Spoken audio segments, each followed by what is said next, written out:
back with another fucking video, nigga. In this video, it says the most brutal human deaths ever discovered. Damn, man, fuck.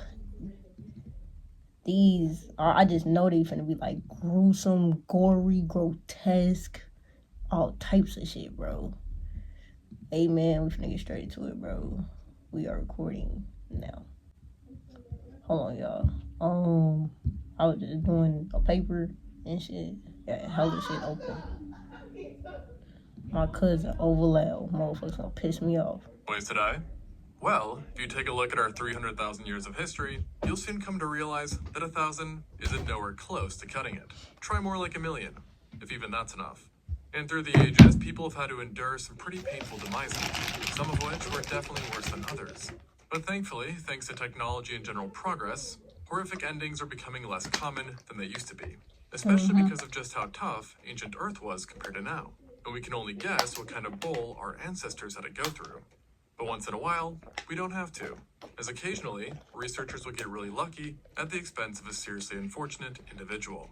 And we get to see firsthand some of the catastrophic injuries that ancient people had to endure, and sometimes even survived.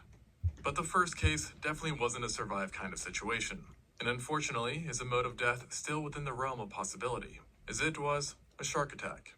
But not just any old shark attack, but rather the first conclusive one recorded in history. Really? An achievement that certainly nobody wants to have, but nonetheless goes to a 3,400-year-old hunter-gatherer from Japan, simply dubbed Tsukumo 24. The discovery was made in 2021 off the coast of the Seto Inland Sea, where researchers located a male human skeleton in really rough condition, being absolutely covered in lacerations that spread across his arms, chest, abdomen, and hands. Originally, researchers were quite horrified and confused, as they were so deep that they marked bone, and matched what was seen in wounds caused by metal weapons, not animals or non-metal tools like a stone knife. What's more is that they weren't just looking at a few cuts, and not even a dozen or two, but instead over 500, 790 to be precise. And what made everything all the more weird was that the man had belonged to the Jomon culture, in which metalwork was absent, meaning it wasn't some deranged serial killer that had caused this with a metal weapon. Therefore, they took another look at the injuries, and noticed this time around that they were V-shaped and identical to those seen in modern-day shark attacks. This, in conjunction to his location, which was on an archipelago, led to the conclusion that a large tiger shark or great white had killed him, and it really did a number on him during the attack, administering multiple injuries that were fatal within their own right, including the fracture or tearing of every rib. Imagine actually getting attacked by a fucking shark, bro. Like, that is so terrifying. It's like, what the fuck do? You just have to sit there and fucking just die, nigga. Like, just give in, because what do you do, nigga? What do you do, bro? Of his chest cavity and abdomen, and to top it all off, multiple dismemberments, which included both his feet and left hand. Damn. These missing extremities also helped to tell researchers that the poor bloke was alive in the initial attack, since he likely used his hands and feet to defend himself, during which they were then bit off. This got rid of the possibility of the whole thing being a scavenging event as opposed to an attack, but led to a new question of why the shark had attacked him in the first place, as it was his left leg that bore the most deep bites, heavily implying an unprovoked ambush attack. And the answer was hidden in its bizarre final resting place. Opposed to being found at sea, as one would expect, or in a place that was once submerged, the victim was found in a traditional burial site, and his bodies did not show signs of being in the water for long, meaning that he likely wasn't alone at the time of the attack. And given that the Jomon people were exceptional fishers, the current belief is that a group of people had gone out on a boat to catch fish. At some point during the fishing excursion, the unlucky man had left the boat and got into the water to perhaps spearfish or to simply bring up a catch, not knowing that the spilled blood in the water had attracted a shark, which then that swiftly makes sense. attacked him. Damn. Seeing he was in danger and under attack, the others that were with him then came to the rescue and pulled him up. But it was already too late. And the only thing they could do was bury him, as he likely died well before reaching the shore. Hell yeah. Now, if you were planning a trip to... Damn, boy, that's like, what do you do? Again, y'all, what do you do? This nigga trying to sell his motherfucking auto-tune pack. Now, if you were planning a trip to Japan, don't panic quite yet. Yes, there are still sharks there now, but the situation was much dicier back then, with a number of known shark teeth implying that their populations were significantly higher than they are now. Right. And this is also reflected by the Jomon culture, which features multiple art pieces that depict various sharks, namely hammerheads and tiger sharks. So it's likely that attacks were much more common back then. Now clearly, this particular incident had a rather regrettable ending, but not all horrific injuries ended so poorly, as sometimes ancient humans not only survived traumatic wounds, but even thrived afterwards, as best showcased by the world's oldest known amputation, which dates back to 31,000 years ago. For a long time, researchers have been well aware that amputations occurred before modern medicine, but previously, the oldest known case was only 7,000 years old, involving a Neolithic farmer from Europe. So everyone was pretty excited when in 2020, a group of scientists stumbled upon a much older specimen in Borneo that bore signs of a successful amputation. The individual in question was found in the Liang Tibo cave, and notably was missing its left leg and foot. At first, there was an idea that it was lost in some traumatic accident, which then possibly killed the individual. Yet researchers noticed that not only was the wound extremely clean, but it was also healed and seemed purposeful, and the rest of the leg was partially withered and child-sized, while the specimen overall was clearly a young adult, making an amputation as a child the likeliest scenario. Now, because this took place over 30,000 years ago, painkillers were probably absent, Right. and the amputation Naturally. would have occurred with a sharpened stone tool.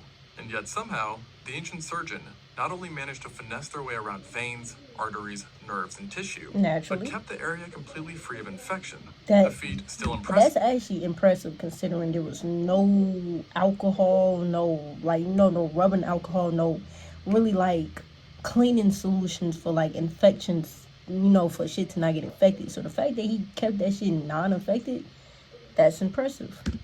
Modern standards, as some studies report an infection rate of up to 40% after major amputations. Naturally. And the prehistoric individual went on to survive into adulthood, Oh wow. only dying in their 20s from something unrelated and currently unknown. But now, this all begs the question, why did they need an amputation in the first place? Right. A possible idea is that it had something to do with the area that they lived, as the terrain surrounding the cave is extremely rugged, elevated, and littered with large rocks and cliffs. Therefore, the person could have Thinking taken like a maybe particularly they, nasty fall right, or got could hit by a feel, rock or that could mangled have their got, leg to the point that landed on their amputation was leg necessary. and And while it's thought that they survived for nearly a decade after the incident, it would not have been easy, as they still needed to navigate a mountainous area with just one leg.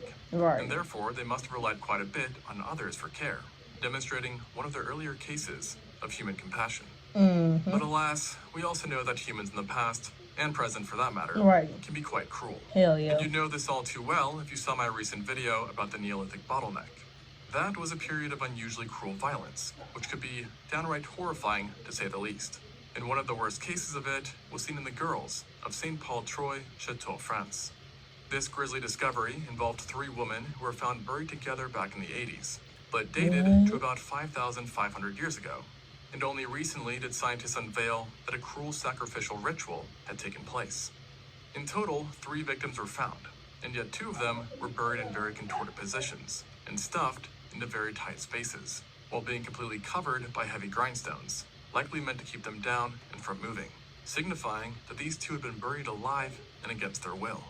Furthermore, the positions of their arms and legs suggested that while decayed now, a rope had at some point not only bound them, but tied their legs to their necks, causing them to involuntarily strangle themselves. What the fuck?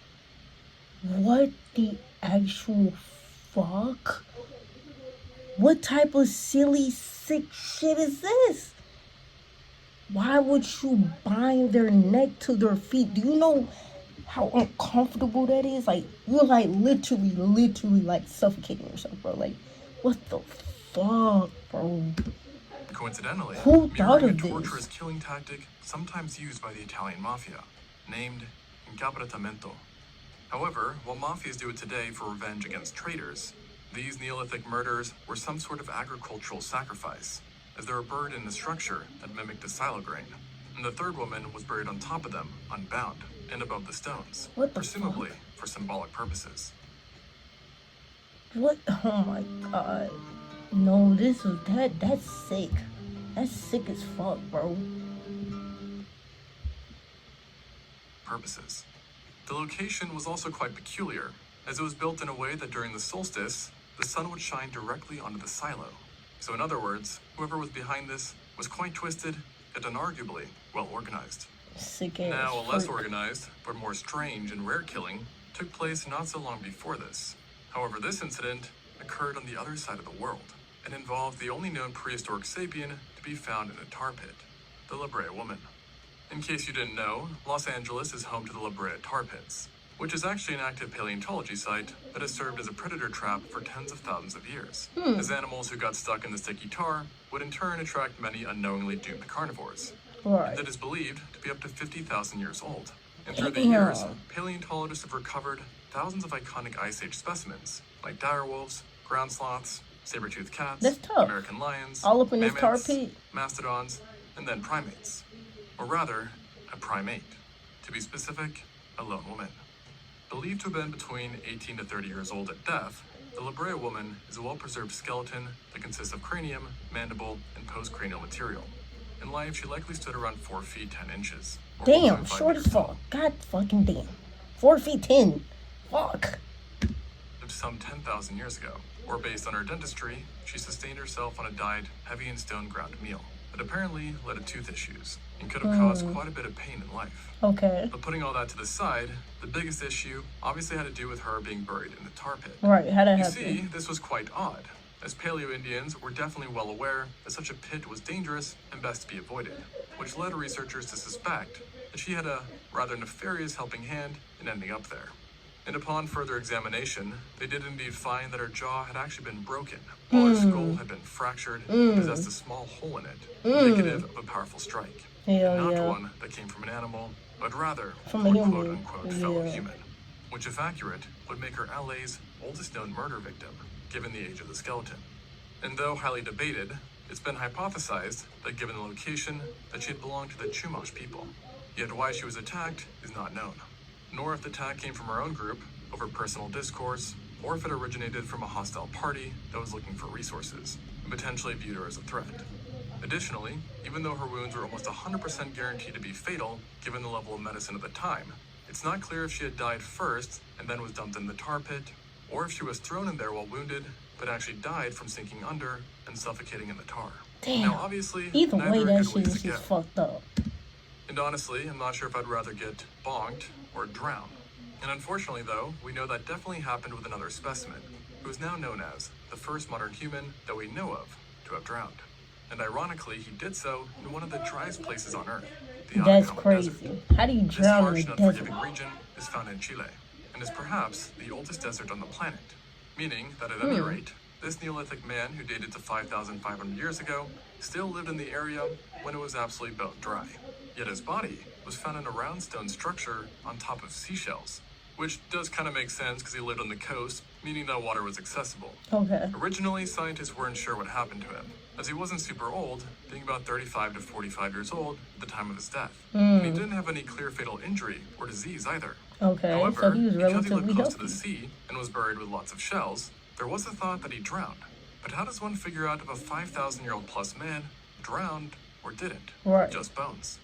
And surprisingly, you take a look at those bones and look for diatoms, which is basically any member of a large group comprising of several genera of algae. And alas, diatoms were Okay, indeed and found algae is in the sea. Okay. skeleton, implying that he drowned.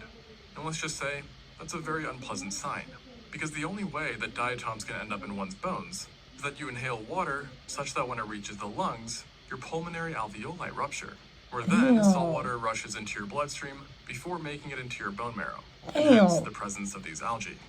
So, a very brutal ending for an already harsh life. As it turns out, the man was already in very poor condition, showing signs of having arthritis, bad enough to damage his bones. Okay, And his never legs mind. were roughed up Never mind. He wasn't relatively healthy.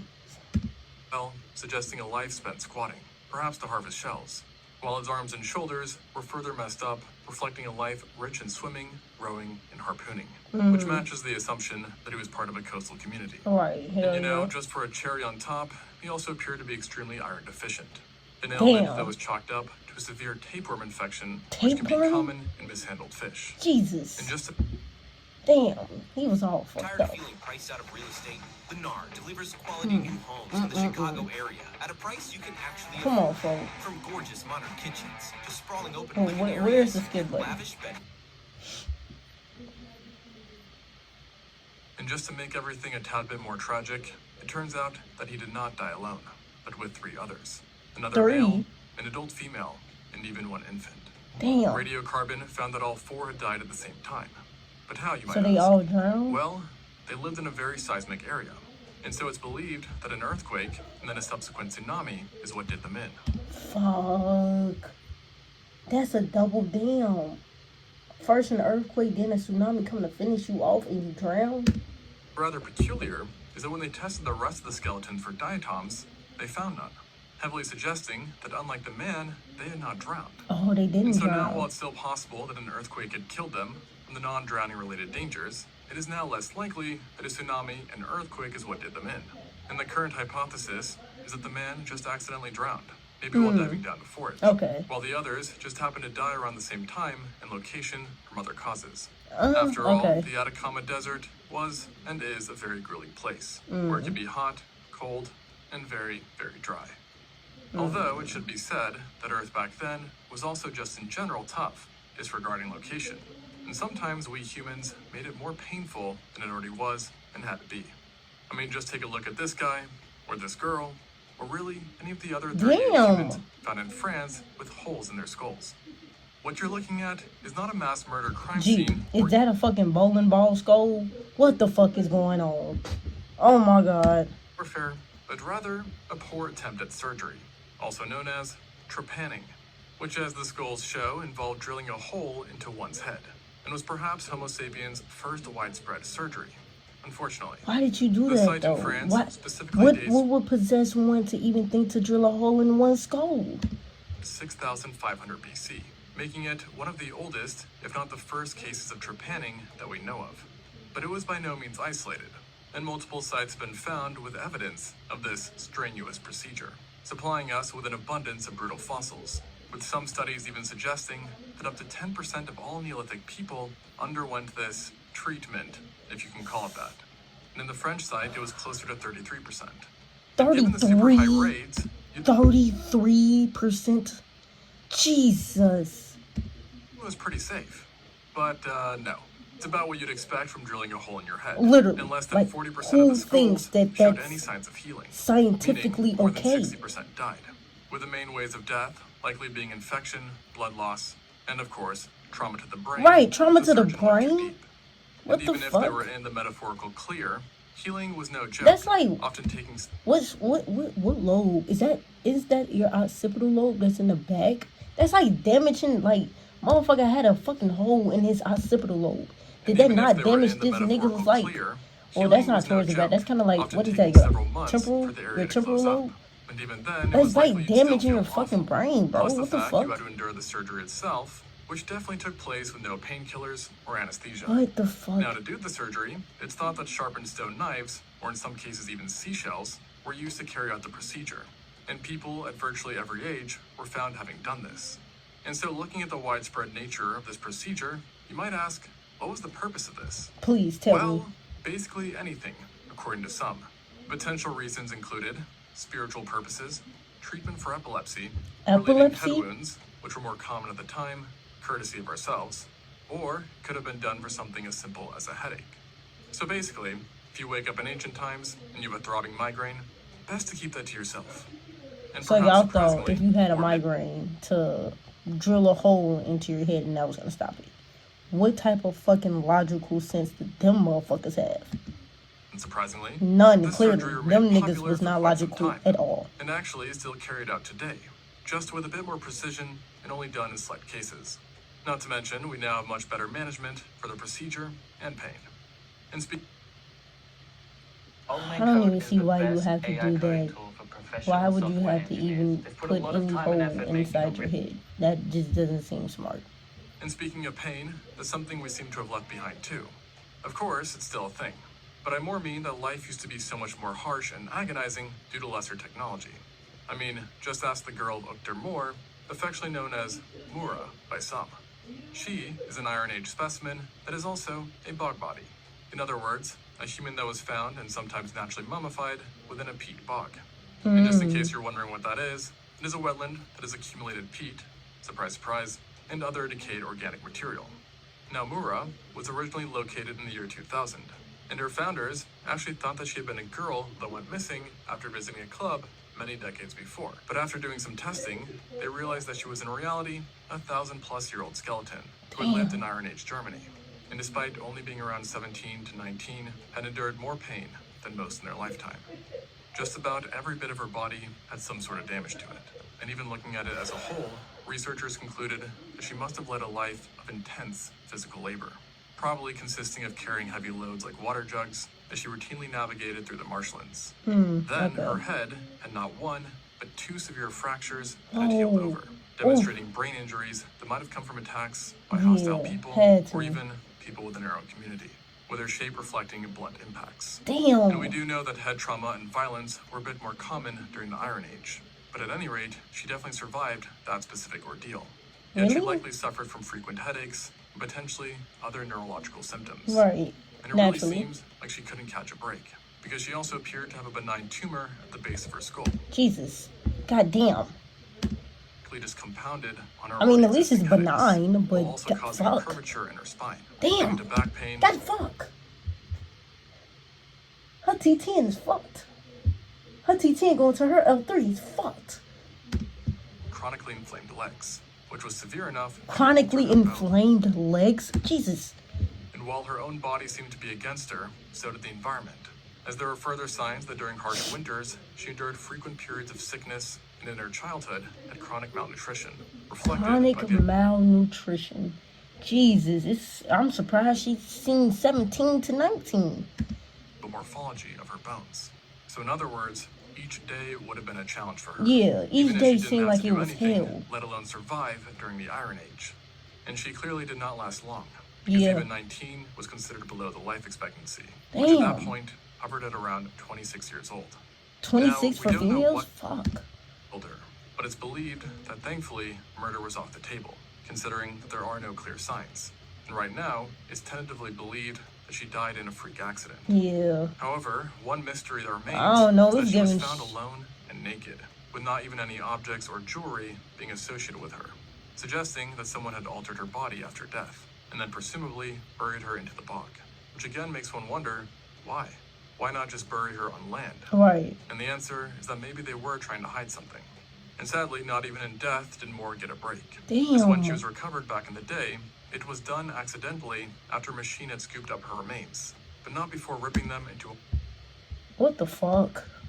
Different pieces that needed to be stitched back together. Jesus. So with that example alone, I think we can conclude that life can really just be dang hard. Yeah, that life was shitty to her. What is currently the first known victim of the plague, a 5,000-year-old hunter-gatherer from present-day Latvia.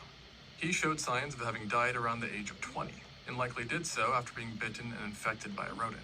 That unassuming bite would one day come to doom him. How the fuck did you get bit by a damn mice? How? Laced with a bacteria that humanity knows all too well. Yeah, the plague fucked people up for them. Wow, boy. Ooh, the plague was something. Pestis. The plague was something, boy. And then in that damn history book, like how history books gonna have COVID-19, that's how the plague is in our history books. Like, shit, they said the plague did numbers on motherfuckers. Black Death, oof. Death. So, not good. Yeah. Now, the plague did numbers. It usually comes in 3 different forms: pneumonic, septicemic, and bubonic. And while we don't know which one the man had, it clearly killed him. And unbeknownst to him, would proceed to kill over 100 million other people. 100 million. Jesus. Wow, bro, fuck.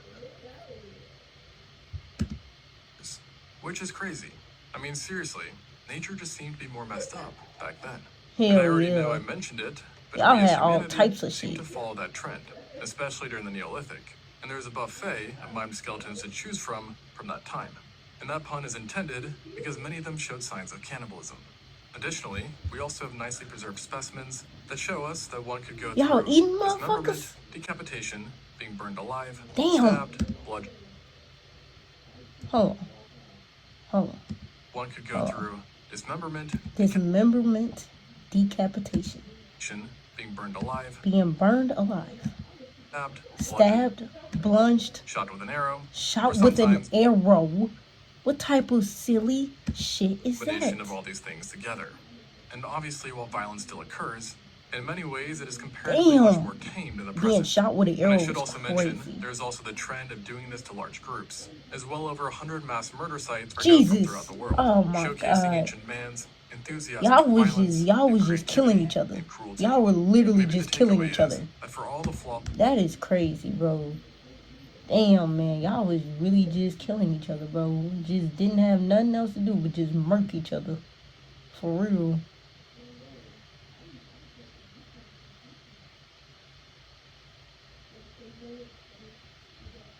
Hey, man, bro. If y'all enjoyed the video, man, y'all already know what the fuck to do, man. Like the video, subscribe to the channel, turn on post notifications if you are new. I'm gonna catch y'all in the next one, bro. I'm out.